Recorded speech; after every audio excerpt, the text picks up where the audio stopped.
مولا کائنات مولا علی کرم اللہ تعالی وجہ الکریم اس حدیث پاک کے راوی ہیں کہ رسول اللہ صلی اللہ علیہ وسلم نے اپنی لاڈلی شہزادی سیدہ فاطمۃ الزہرا رضی اللہ تعالی عنہا ان سے فرمایا کہ بیٹی فاطمہ اٹھو اور اپنی قربانی کے پاس حاضر ہو۔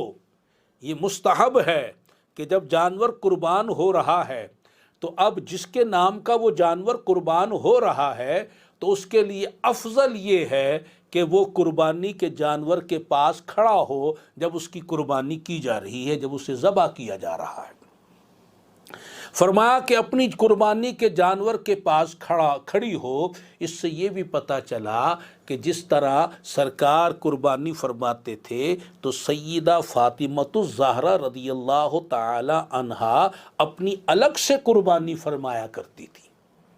تو سرکار ان کی قربانی کے بارے میں فرما رہے صلی اللہ تعالی علیہ وآلہ وسلم کہ اے بیٹی اپنی قربانی کے پاس حاضر ہو، بے شک اس جانور کے خون کا پہلا قطرہ جو زمین پر گرے گا اس کے ساتھ ہی اللہ تعالیٰ تمہاری بخشش فرما دے گا۔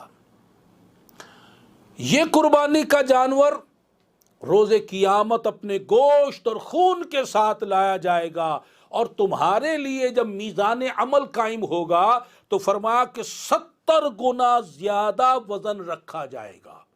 جو وزن اس جانور کا ہے 70 گنا زیادہ نیکیوں کے پلڑے میں وزن رکھا جائے گا۔ سبحان اللہ سبحان اللہ۔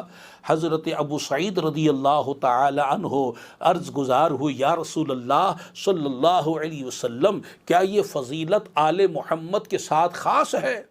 اللہ صاحب الصلاۃ والسلام کیا ان کے ساتھ خاص ہے یا آپ کے جو باقی غلام ہیں، آپ کے جو باقی امتی ہیں ان کو بھی یہ فضیلت حاصل ہے؟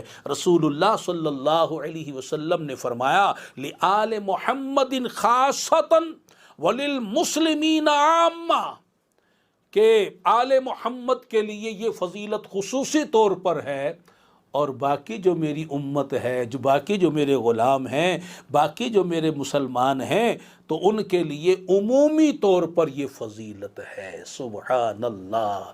یعنی کہ خون کا قطرہ گرتے ہی اللہ تعالیٰ بخشش فرما دیتا ہے، سارے گناہوں کو بخش دیتا ہے۔ اور دوسرا اللہ تبارک و تعالیٰ جل شانہ وہ اس جانور سے کے وزن سے 70 گنا زیادہ وزنی جو ہے نا نیکیاں اس کے نامہ اعمال میں رکھے گا۔ سبحان اللہ سبحان اللہ۔